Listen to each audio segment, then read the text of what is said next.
And two, man, we back and we better. Let's get it. We out here. We out here. Daniels takes the snap, drops back, finds a man in the air. He's going for it all. Who else? Frank Darby with the grab. Are you kidding me? Darby, 84, a playmaker for the Devils. Jaden Daniels takes this one, fakes the handoff to Eno Benjamin, unloads this one, deep bomb all the way inside the 5-yard line. Brandon Ayuk. Daniels under center, fakes the give to Benjamin, now has to improvise. Jaden Daniels to Eno Benjamin, touchdown Devils. How about that for Arizona State? You're watching The House. Zach Keenan joined by Jordan Palacio in studio. ASU just took down Cal, their second-ranked away win of the season. Unbelievable that this team is winning on the road against even better teams. Another one. It is DJ Khaled in the booth. You're a little bit more pale than DJ Khaled, but it still serves the point nonetheless. Well, anyway, put it as you will, but we got to check out these highlights from Scotty Gaines. He was on the field in Berkeley, and he got the best shots from Saturday night. Tonight's ASU Cal game had a number of different vibes to it, and the only way to truly describe the way of play tonight is through the sounds of the stadium.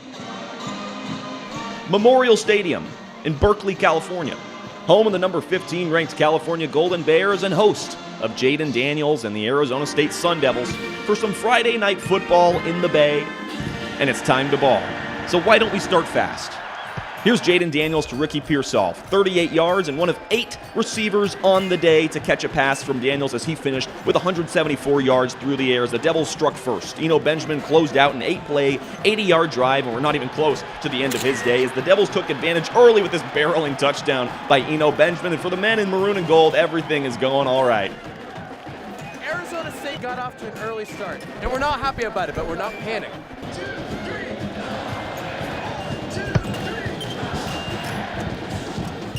Now, while the Cal fans were relaxed, so was star quarterback Chase Garbers. He led a 75-yard drive, closed out with a 16-yard touchdown pass to Trevin Clark, which tied things up, and now we've got a party in the Bay. But the rest of the first half featured missed opportunities and a talented ASU defense led by Ashari Crosswell, who grabbed his second interception of the season, and things were tied at the half. Now, Garbers got hurt and had to leave the game, so it was time for backup Devin Monster. I'd like to believe he said, "Coach, take a chance on me," as he and running back Chris Brown Jr. took the first drive of the half, 63 yards off 12 plays, to grab a 7-point lead. But ASU, if you know their offense, you know they can strike, as they mirrored them with their own drive, knotting things up at 14 apiece as Eno Benjamin grabbed his second touchdown of the game. Abba would be so proud. Now, as Eno got higher, the stadium noise got lower, and after his third touchdown of the night and a shutdown ASU defense, the night was all about the men in white. And with the 24-17 final, that's exactly what the Devils gave him. From Berkeley, Scotty Gaines, House of Sparky. ASU took down a ranked opponent for the second time this season in Cal at Berkeley. To dive deeper into this one, we bring on Ryan McClure, House analyst. Ryan, one thing I have to ask is Chase Garbers. So he was injured. Cal didn't look so good after that, did they? No, they didn't look good at all. And before Chase Garbers got hurt, he looked really good, really good. And I was kind of scared for ASU's defense. But basically, after he got hurt, they became almost a one-dimensional football team. They put the ball on the ground 12 out of 12 times in the next drive. They scored a touchdown on that drive, but thank God for the ASU's defense. It allows the team to really counterattack that offense easier when a team's one-dimensional.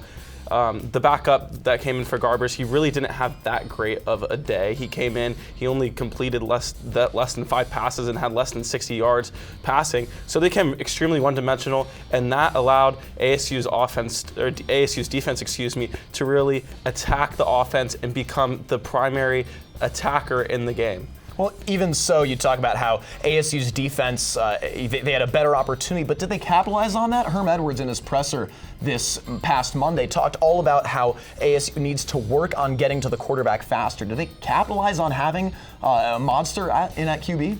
Well, Cal didn't drop back that many times for them to really get an opportunity to get to him. Yes, they still got to him a little bit, but they really looked good. They packed the box. They had 8 guys in the box a lot, and they put pressure on this Cal offense. And really, it allowed them to turn the ball over. The interception by Crosswell in one of the first possession that he got hurt.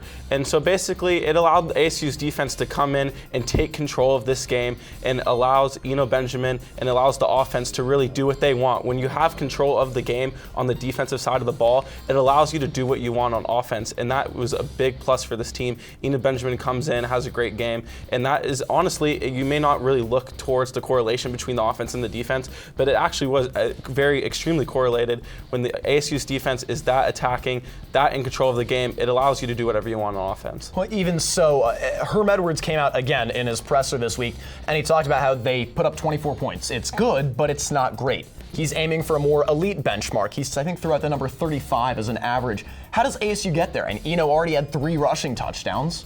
He had 3 running touchdowns, but he didn't run the ball he ran the ball effectively, but he didn't run the ball statistically great. He averaged less than 4 yards per carry, and that's something that they really have to work on. They have to get that number up. It can't be under 4 yards per carry. That's simply just unacceptable. If you want to get to that 35 a game mark, you have to be towards 4.8, 4.6 and above there, and that really is a big factor. And also, Jaden Daniels, yes, he looked good in the game against Cal, but he needs to stay in the pocket, and he really needs to fire the balls more. He's relying on his legs too much, which isn't a bad thing. He's getting those first downs on 3rd down. He's getting out, but you can't rely on your legs for the rest of the season. You're going to have to stay in the pocket. You're going to have to make throws downfield. You're going to have to find Brandon Ayuk. You're going to have to find Williams. You're going to have to find Darby. You're going to have to find your young receivers. You can't stay in here and scramble all the time. Yes, it will get you first downs. It will look good. But to get to that 35-point mark, you're going to have to be throwing the ball downfield consistently. Yeah, you got to take shots. You have to take shots, or you're not going to get to 35 points a game. It's not going to happen. That's a hefty goal. Is it something ASU can reach? Yes, because Daniels, when he does stay in the pocket, he does throw the ball downfield. He looks really good. He takes care of the ball well. He did have that fumble in the game against Cal, but he takes care of the ball. And when you take care of the ball, you have a good running game, and you're taking shots. 35 points a game, I can see it happening for ASU. 35 points a game. ASU heading into their bye week. They're taking a break, but who's not taking a break? This guy, Ryan McClure. Head coaches are always an interesting bunch. They're always a mixed bag of personas. For all the super intense and serious coaches like Nick Saban or Bill Belichick, you have coaches who exude personality like Mike Leach or Bruce Arians. You hire the wrong coach, and no matter how talented your team is, you're not going to have much success. Hire the right coach, and an average team can be transformed to a super team. When Herm Edwards got the ASU job, he looked like not only the wrong hire, but perhaps the worst hire. He hadn't coached college ball in over 30 years, had a losing record as an NFL coach. Athletic director Ray Anderson and the Sun Devils were the country's laughingstock. How could you hire him? You had Kevin Sumlin still available, and you chose your old friend Herm Edwards? It didn't make any sense. People thought it would be the end of Anderson's tenure with Arizona State. And at his introductory press conference, Herm mentioned that the Herm train was leaving the station, and sooner or later you'd want to see. Well, his first season was a good start. The Devils beat Michigan State, Utah, and U of A, but a 7-5 record wasn't going to be enough to get everyone on board. In 2019, they started 3-0 and beat Michigan State again, but this time on the road. Now, they did lose to Colorado at home, but as they enter the bye week, they're nationally ranked thanks to beating number 15 Cal on the road. That makes 2 times Herm beat a ranked opponent away from Tempe, and 2 times he won the Dodd Trophy Coach of the Week. Now the Devils have a lot of very important games left. Washington State at home next week, Utah on the road, USC, Oregon, you get it. Anything could happen. But as the Devils sit 4-1, I ask you one question. If you're not on the Herm train, what are you waiting for? And I mentioned those important games. We have Zach Keenan sitting over there in the background. Let's talk about these important games left, because we're at the bye week, Zach. What do we have left for this ASU team? How did we get here? Well, in order to really find out how this team got to this 4-1 start that they're right now, we have to go back and look at a timeline for the season. And the first thing I want to do is take a look at number 5. And no, it's not Manny Wilkins. Everyone that's thought this season that Dylan Sterling Cole would get the starting job, and I think we all know what happens when you assume. Instead, it's Jaden Daniels. His legs are just as talented as his arm, and having him over at quarterback has been essential for ASU. I want to take a look at some other stuff, though, Joran. What's going on right here? Well, you see, we got Ashari Crosswell right here because the defense has been the anchor point for this team, Zach. I think you and I can both agree on that. We all knew going into the season that ASU was going to have this team, this defensive unit, and they have been exactly that this year, a unit. Because you look at games in the first couple games of the season, especially Michigan State, they're giving up only 7 points. And when you give up 7 points on defense, Zach, that's usually pretty good. And we talk about how offensively, they're not really hitting that 35 points per game, but this defense has been so astute this year. The offense, where they've struggled, I think they've been complemented by another unit, have they not? Absolutely. Let's take a little walk over here. We're getting rid of you because I don't like looking at your face over here. We saw Ashari Crosswell. Here's Christian Zendejas. Wally Pipp 2.0, this story this year. I've talked about it a bunch, but Brandon Ruiz, he's been gone this year. I don't know where he's been. I don't know when he's coming back. Neither do Sun Devil fans, but the special teams has what has been really winning the games for ASU, especially in the first couple weeks of the season. They've been carried by the likes of Zendejas behind me and Michael Turk. We're talking about a punter that had at one point the longest average ever before in a game. In his first ever game with Arizona State, he had over 50 yards a punt on average, and he, along with Zendejas, who is now all but taken over for Brandon Reese, they have been the X factor for the Sun Devil football team. Kalen Kearse-Thomas, DJ Davidson, Evan Fields, and now Eno Benjamin. What do these names all have in common? Well, yes, they all play football for Arizona State, but they also have all received the Mandrake of the Week award. Mandrake of the Week is an honor given to one player every week based off their contributions in the previous game. Herm Edwards said that the idea of a Mandrake comes from a Jimi Hendrix album cover and is in essence a Player of the Game award. Edwards described a Mandrake as someone who does everything, a multifaceted player that affects the game on all levels. Each week's recipient gets a special practice jersey, a black one, with a Mandrake logo on it in gold to commemorate their performance. It's something players look forward to and strive for. Its mythical identity is one Edwards has long been fond of. In fact, its genesis in this ASU program was during recruiting season last year, where Herm said he wanted Mandrakes on his team, players that had length, speed, and athleticism. And when asked what a Mandrake looks like, he simply pointed at a picture of a superhero with washboard abs. Needless to say, Herm and his staff came in looking to change the culture of ASU football. They wanted to establish their mindset, persona, and style of play. And as the Sun Devils are ranked 20th in the country right now with 2 big upset wins under their belt, you can see the Mandrake slowly doing that. There's a lot going on in the Pac-12, so let's dive into a 5-team forecast for this week and beyond. Kicking things off is 13th ranked Oregon. Oregon is the cream of the crop in the Pac-12 and sit at 3-1. Their only loss is coming in Week 1 against an undefeated Auburn team who is currently ranked 7th in the nation.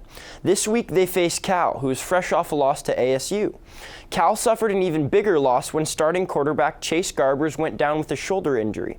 Without Garbers in play, it looks like the Ducks will continue their winning ways. Quarterback Justin Herbert has thrown 14 touchdowns this season and has yet to throw an interception. This isn't the same Oregon team of the Chip Kelly era, but behind an elite quarterback and one of the top defenses in the country, the Ducks have seemingly found their stride. Up next, we have the Washington Huskies here, who sit at 4-1 and are just 2 spots behind Oregon in the AP poll at 15. Led by Georgia transfer Jacob Eason, the Huskies have responded nicely since a 1-point loss to Cal in Week 1.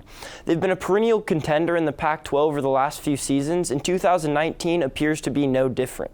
This week they face a tough road matchup at Stanford, but have momentum on their side. The next few weeks are the hardest of their season and will likely determine where this team is come December. Next, we have Washington State. They sit at 3-2, and the Cougars have dropped 2 in a row. They're in a world of hurt right now, and Mike Leach recently ripped into his team, calling them soft. They love to throw the ball and can put up points, but with no Gardner Minshew at the helm and a subpar defense, their record-breaking 2018 seems like an eternity ago. Washington State has a bye week to figure things out before coming here to Tempe to take on the Sun Devils. Moving on to Southern California, we have UCLA. Pac-12 legend Chip Kelly hasn't been able to rejuvenate the UCLA team that has seen their fair share of struggles in recent seasons. However, things are looking up for the Bruins. 2 weeks ago, they mounted a 32-point comeback to beat Washington State, and last week they almost knocked off Arizona on the road. On Saturday, they have a favorable matchup against Oregon State at home. Now, lastly, we have 17th ranked Utah right here, who's at 3-1. They were picked by many to win the Pac-12 before the season, but they boast a top 25 rushing offense and are coming off a commanding victory over Washington State last week. The Utes' only slip-up came against an upstart USC squad 2 weeks ago. Like ASU, Utah has a bye before heading up to Corvallis and taking on Oregon State.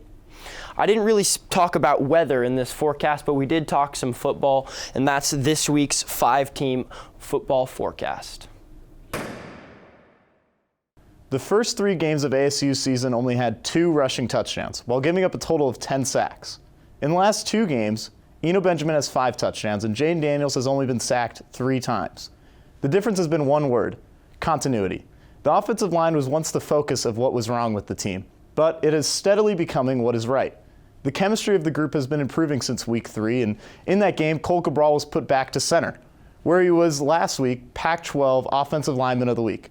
And the rest of the group is really solidified around him. After training camp and 2 weeks full of issues resulting in constant turnover of the offensive line, the group has had 3 weeks of the same starters playing the same positions, and the results have been there. The line this year has been a roller coaster. It came into the year on a high, but injuries and other issues dropped it down for the first few weeks of the season. The last 3 weeks of consistency has the Sun Devils' offensive line roller coaster back on the way up, and it is taking the rest of the team along for the ride. Well, don't you already know we are at the bye week? It has already come. We welcome in Mason Kern to the desk to almost give a little bit of a report card on this Sun Devil football team, because we've seen a lot of good and a lot of bad. Let's start with the good, because I don't think there's been a higher high so far this season than beating Michigan State on the road. I think you could almost classify that as a turning point for this team this season. What do you think really went into that game? Yeah, there was a lot. It's kind of a culmination of a lot of different things, Jordan, because the defense probably had its best game of the season up to that point in time. Their first 2 games playing lower tier opponents. They gave up 4th quarter scoring drives in both of those games, so they're playing a better Michigan State offense, though defense played relatively well overall. I think the main factor that enabled ASU to win this game was the offensive line, though, because there was a lot of personnel shifting leading up to this game in the first 2 games. You have true freshman Donovan West in at center, replacing Cole Cabral, who last season earned himself a spot on the Remington Award watch list coming into this season. Absolutely. They shift him to left tackle, where he played in 2017, but not his best position. His best position was at center last year, and he was looking to prove that this year. Doesn't go to the NFL draft, comes back. But you now have a true freshman there, so they switch him, they shift him to right guard for this Michigan State game. They bring another true freshman in Ladarius Henderson to left tackle. He has to block one of the best defensive ends in all of college football in Kenny Wilkes for that Michigan State team, and he does a pretty respectable job. Now, 2 freshmen starting on the offensive line. You wouldn't think that that would turn into a lot of success, but they both played relatively well. I mean, Donovan West at right guard, position coach Dave Christensen gave him a 98% internal grade. And to give you some kind of clarification on that, in 40 years of coaching, he doesn't remember giving anybody 100%. And in this last week against Cal, Cole Cabral got a 93. He was Pac-12 Offensive Lineman of the Week. So you can just kind of see what that 98% grade really means. The line played really well overall. They absolutely did, and they've come together in an amazing way throughout this season, because it has started off as a mess. And speaking of mess, let's now jump over to the messier parts of this ASU season. We start off with that Sac State game, 2nd game of the year, come off a big Kent State win, and you kind of laid an egg. You beat Sac State, but it wasn't very pretty. And then you go without Laviska Shenault, you lose to Colorado at home, and that offense really exposed some things in the ASU defense. Yeah. I mean, when you have the unannounced plays that Steven Montez, Colorado's quarterback, can make, it was caused by virtually little to no pass rush on Arizona State's defensive line. I mean, they didn't create any pressure on him. They had no sacks, and when he's able to get out of the pocket, he has the time to read the field, survey his options, and hit players deep. And that's going to cause problems in any secondary. Jack Jones had a couple coverage busts. There were players getting touchdowns off him. Chase Lucas, not his best game. Kobe Williams, I think, got banged up in that game as well. And it's just, when you give any quarterback in the Pac-12 time to survey the field and read all of his options, there's going to be a lot of errors there.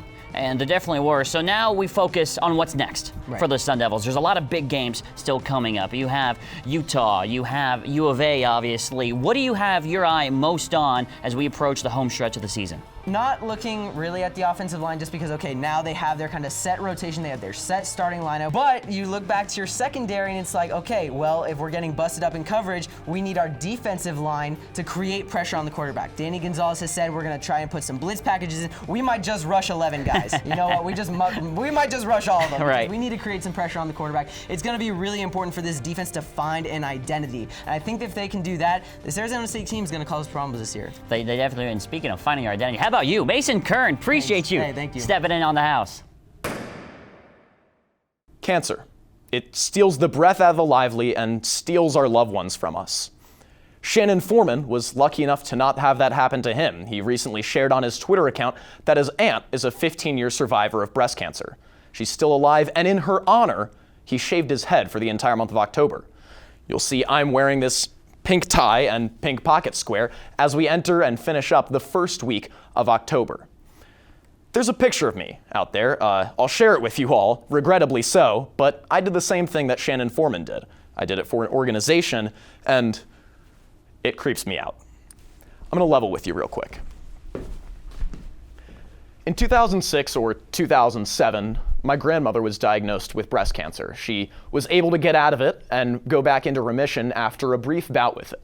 Later on in life, my grandfather passed away after complications from cancer. Both are now passed away, and ever since, it's tough. Again, I'm young. I'm lucky enough to have had grandparents, even though I only had 2 of them. Anyway, it's terrible how cancer takes these things away from, and I can't do it with this picture in the back. I gotta get that off there. There we go, that's a lot better. But Shannon Foreman took a stand for that sort of thing. Words mean everything. You can say that you're anti-cancer, anti-breast cancer specifically. You can wear pink socks. You can wear pink ties as much as you want. But there's one step further as far as awareness goes, and that's shaving your head. It puts you in the mindset, of course, mind, not literally, but it puts you in the mindset of someone who's had to sacrifice so much for this debilitating and disgusting disease. Shannon Foreman shaved his head to honor his aunt and her fight with breast cancer. He can always do more, but it shows you that actions speak louder than words, and that is why Shannon Foreman is our feel-good story of the week. Bounce around the conference for Pac-12 top plays this week, and I say bouncing around because check out Eno Benjamin here. He had himself a big night against Cal. Bounces off of 2 tackles there and into the end zone. The first of 3 times for number 3 on number 3 in the countdown. We see the second one here in the third quarter. Ties the game up for ASU, and he just had a great night, and he is a great running back, Zach. Find me a defensive line that can stop this guy. His strength is unmatched right now. And we see right here the clutchest touchdown of them all. Gives Arizona State the lead over Cal. Check out my guy Ahmed right here inside his own 20. Blast off. 4.34 40-yard dash, and I will be damned if it's anything like that right there. This put Washington up 27-7 over USC. You best to believe number 21 USC was not ranked after this one. And you can't believe that speed. Just like that defender can't believe this next play here. Super Bowl 52. Are you calling me back? How about a Philly special? To the corner. Stanford against Oregon State. The Cardinal get the big win. Let's see a little replay on that. This was executed to perfection from all facets right here, Zach. The receiver throwing the ball, getting some loft on it. How about Mills, the quarterback? Go up and get it, son. 5-tool QB if you've ever seen one. Pac-12 top plays of the week concludes with Stanford getting number 1. How about that, Zach? The Cardinal pulling out the Philly special out of the playbook, out of the depths of the playbook. I mean, that was an unbelievable play call and an unbelievable result. Yeah, I'm from Cleveland. I prefer to call it the Cleveland special. They ran it last year against the Jets. They did, and it's unbelievable how many teams reuse plays, but what cannot be reused or retransmitted is this broadcast right here, because it was just, it was a great show, and I can't wait until next time. For Zach Keenan, I'm Jordan Palacio. We are saying sayonara for this week. Thank you for watching The House here on House of Sparky.